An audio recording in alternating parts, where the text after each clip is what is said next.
আলাইকুম গাইস, তোমরা সবাই কেমন আছো? আলহামদুলিল্লাহ আমিও ভালো আছি, আশা করছি তোমরাও ভালো আছো। তা আজকের ব্লগে থাকবে ড্রাগন গাছ থেকে পিঁপড়ে কিভাবে সরিয়ে দিতে হয়, কি ইউজ করলে পিঁপড়ে আর ড্রাগন গাছে ফলে ক্ষতি করবে না বা ফুলে ক্ষতি করবে না পিঁপড়েগুলো। তো সেটাই থাকছে। আর তারপর আজ সকাল থেকেই শুরু করছি ব্লগটা। তো আজকে লুচি, ডিম ভাজা আর ঘুগনি এটাই দিয়েছিল আম্মু সকালে। খাওয়া দাওয়া এটা দিয়েই করব। তো চলো খাওয়া দাওয়া করে নিই। দেখো আমি ফুদিয়ে ফুদিয়ে খাচ্ছি, কারণ ঘুগনিটা প্রচুর গরম ছিল। তো ঘুগনি দিয়ে লুচি দিয়ে ঘুগনি আমি এইভাবেই খাওয়া দাওয়া করছিলাম। আমার ঘুগনিটা কিন্তু খুব টেস্ট হয়েছিল, খুবই ভালো হয়েছিল ঘুগনিটা। তো এইটা দিয়েই আমি সকালবেলা খাওয়া দাওয়া করছি, ব্রেকফাস্ট করে নিচ্ছি। তো আমাদের সবাই এইভাবেই খাওয়া দাওয়া করে নিল, তো আমিও এইভাবেই খাওয়া দাওয়া করে নিচ্ছি। আর সকাল সকাল ঘুগনি লুচি কার না ভালো লাগে? লুচি খেতে তো সবারই পছন্দ, তাই না? তো সকালবেলা আমি ঘুগনি লুচি দিয়ে খাওয়া দাওয়া করছি। তো খাওয়া দাওয়া আমি যখন ঘুগনি লুচি দিয়ে খাওয়া দাওয়া করছিলাম সকালবেলা, তখন এত জোরে বৃষ্টি এসছে, মানে বলার কথা না, খুব জোরে বৃষ্টি চলে এসছে। তো তারপর আমি তাড়াতাড়ি খাওয়া দাওয়া করে ছাদে চলে এসেছি। তোমাদের সাথে তো শেয়ার করতে হবে যে বৃষ্টি এসে গেছে। দেখো বৃষ্টি, বর্ষাকালটা বেশ ভালো লাগে, কিন্তু ওই যে তাড়াতাড়ি এসে ছাদে এসে জামা কাপড় তোলো, এইটাই একটা সমস্যা হয়ে দাঁড়ায়। তো তাড়াতাড়ি এসে আমি জামা কাপড় তুলে নিয়েছি, তুলে নিয়ে তারপর দেখো তোমাদের সাথে শেয়ার করছি যে খুব জোরে বৃষ্টি চলে এসছে। তো বৃষ্টিতে আমি একটু হাত দিয়ে দেখছিলাম যে খুব ভালো লাগছিল, ঠান্ডা ঠান্ডা পড়ছিল, পানিটা পুরো একদম ঠান্ডা ছিল। আর দুপুরবেলা আমি আম্মুকে বলেছিলাম আজকে ভর্তা দিয়ে ভাত খাবো, ওই জন্য আম্মু আজকে কুমড়ো ভর্তা করেছিল, তারপর আলু ভর্তা করেছিল আর ডিম সিদ্ধ ভর্তা করেছিল। ডিম সিদ্ধ ভর্তা করেছিল। তো আমি আম্মুকে বলেছিলাম যে আমারটা ডিম সিদ্ধ ভর্তা করতে হবে না, শুধু সিদ্ধ ডিম দিও। তো আম্মু সেইভাবেই দিয়েছে। আর আমার সব থেকে ভালো লেগেছে কুমড়ো ভর্তাটা, এত ভালো লেগেছিল না, বলার কথা না, খুবই ভালো হয়েছিল। তো তারপর আমি এটা ঘরে নিয়ে এসে খাওয়া দাওয়া করে নিলাম। ঘরে নিয়ে চলে এসেছি, আমি খাওয়া দাওয়া করে নিয়েছি। নেওয়ার পরে বিকালবেলা ছাদে চলে এসেছি। ছাদে চলে এসে তোমাদের সাথে শেয়ার করব। দেখো এই গাছের পেয়ারাটা খুব ছোট ছিল, বেশ বড় হয়ে গেছে, কিন্তু পেয়ারাটা বেশ বড় হয়ে গেছে। তো সেটাই আমি তোমাদের সাথে দেখাচ্ছিলাম। দেখো আমার গাছের পেয়ারাটা বেশ বড় হয়ে গেছে। তারপর এদিকে ড্রাগন গাছে দেখছিলাম কয়েকটা ফুল না এরকমভাবে হলুদ হয়ে যাচ্ছে। তো এইটাও কিছুটা হলুদ হয়ে গেছিলো, তো আমি এটা ফেলে দেব। আর বলছিলাম না পিঁপড়ে হচ্ছে ড্রাগন গাছে ক্ষতি করছে, তো এইটা কি দিলে কমে যাবে, তো সেই জন্য এটা দেখাচ্ছি। এটা হচ্ছে গ্যামাক্সিন পাউডার। তো এটা আমি সারা দিকে দিয়ে দিচ্ছি, যাতে পিঁপড়ে ফুল নষ্ট না করতে পারে বা ড্রাগন গাছের ফল নষ্ট না করতে পারে।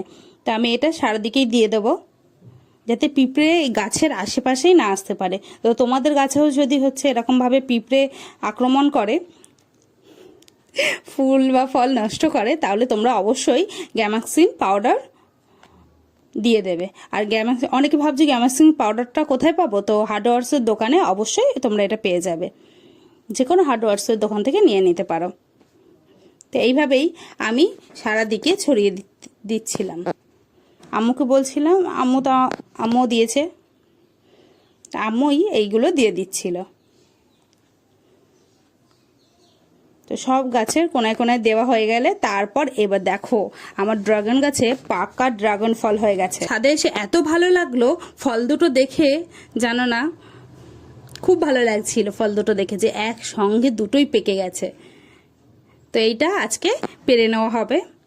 দেখো একটা ফল একটু বড় হয়েছে আর একটা একটু, মানে ওই একই রকমই হয়েছে। তো ভাইকে বললাম যে ড্রাগন ফলটা পেরে নেওয়ার জন্য।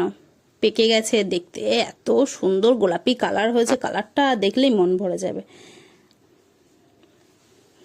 আমি তো অবশ্যই বলবো তোমাদের ছাদে, যারা এখনো ছাদে ড্রাগন গাছ বসাওনি, অবশ্যই বসাও, খুবই ভালো। এটা মিষ্টি, খুব মিষ্টি খেতে, আর খেতেও খুব ভালো। তো একটা পেরে নিয়েছে, নেওয়ার পরে আরও একটা পেরে নেবে। দেখো এটা ঘুরিয়ে ঘুরিয়ে পেরে নিচ্ছে। তো এটা সবসময় ঘুরিয়ে ঘুরিয়েই পাততে হবে। দেখো এটা ঘুরিয়ে ঘুরিয়ে পেরে নেওয়া হচ্ছে, ভাই এটা পেরে নিচ্ছে। প্রথমটাও ভাই পেরেছে, এটাও ভাই পেরে নিচ্ছে। তো দেখো এই ফলটাও পাড়া হয়ে গেছে। কতটা সুন্দর কালার, তাই না? আমার বেশ ভালো লাগে ড্রাগন ফল, দেখতেও যত সুন্দর খেতেও তত ভালো। ফল দুটো এত ভালো লাগছিল আমার কাছে, মানে বলার কথা, খুবই ভালো লাগছিল ড্রাগন ফল দুটো। তো তারপর আমি একটা আমার ভাবিকে দিচ্ছি, মানে ভাবির মেয়েকে। ও মেয়েটা না খুব মিষ্টি, খুবই ভালো, আমি ওকে অনেক ভালোবাসি, তো ওকেই আমি একটা ফল দিলাম। তো দেওয়ার পরে দেখো আমি ফলটা, একটা ফল কেটে নিয়ে চলে এসেছি। তো 4 ভাগ করেছি, করার পরে সবাই এক টুকরো করে খাবো। বাপিকে দিয়েছি, আম্মুকে দিয়েছি, তারপর ভাইকে দিলাম, এবার আমি খাবো। খুব মিষ্টি ছিল, একদম মুখে দিয়েছি না, এত সুন্দর মিষ্টি, মানে বলার কথা না, খুবই মিষ্টি। তোমাদের বাড়িতে তো অনেকেরই ড্রাগন গাছ আছে, তারা তো জানোই যে বাজারের থেকে বাড়িরটা কতটা টেস্ট। তো তারপর অনেক দিন ধরে ইচ্ছে হচ্ছিল যে আজকে ফুচকা খেতে যাব, তো হয়ে উঠছিল না। তো ভাইকে বললাম, ভাই বললো চল যাই, দুজন মিলে ফুচকা খেয়ে আসি। তো আমি আর ভাই বেরিয়ে গেছি। দেখো সন্ধ্যার দিকে আকাশটা, রাস্তাটা কেমন জমজমাট হয়ে আছে।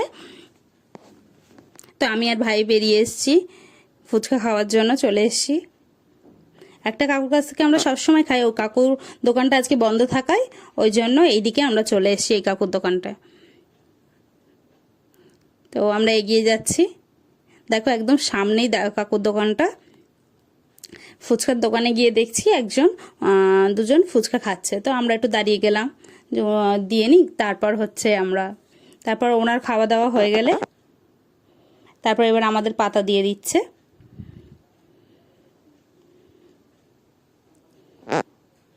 ফুচকা কার না ভালো লাগে, তাই না? তো আমাকেও পাতাটা দিয়ে নিল। তো এবার আমি দাঁড়িয়ে গেছি ফুচকা খাবো। আমার এত ভালো লাগে না ফুচকা খেতে, বলার কথা না, খুবই ভালো লাগে।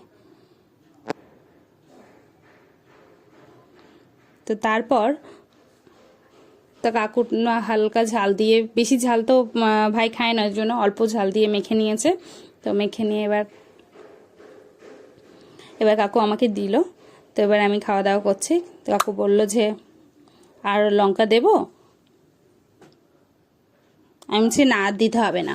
তো তারপর এইভাবেই খাওয়া দাওয়া করলাম। তো আমার ভিডিও যদি ভালো লাগে অবশ্যই সাবস্ক্রাইব করবে, লাইক করবে, কমেন্ট করবে, শেয়ার করবে।